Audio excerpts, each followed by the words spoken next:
সাভারের চাঞ্চল্যকর সিরিয়াল কিলিংয়ের আসামি মশিউর রহমান খান সম্রাট মারা গেছে।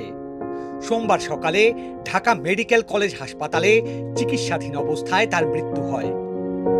কেরানীগঞ্জের ঢাকা কেন্দ্রীয় কারাগারে বন্দী থাকা অবস্থায় সোমবার ভোরে হঠাৎ অসুস্থ হয়ে পড়েন মশিউর রহমান খান সম্রাট।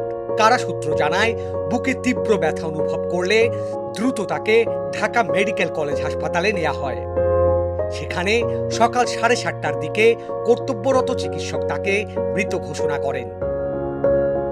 সম্রাটের আসল নাম সবুজ শেখ। তিনি মুন্সিগঞ্জ জেলার লৌহজং উপজেলার মৌছামান্দা গ্রামের বাসিন্দা।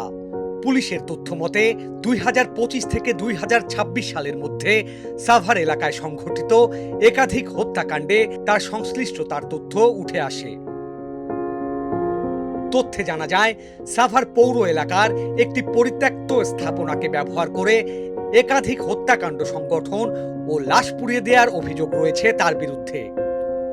ঘটনাগুলোর তদন্তে সিসিটিভি ফুটেজ সহ বিভিন্ন আলামত সংগ্রহ করেন আইন শৃঙ্খলা রক্ষাকারী বাহিনীর সদস্যরা। এসব তথ্য প্রকাশের পর দেশ জুড়ে শুরু হয় আতঙ্ক আর আলোচনা। অবশেষে 2026 সালের জানুয়ারি মাসে তাকে গ্রেফতার করা হয়।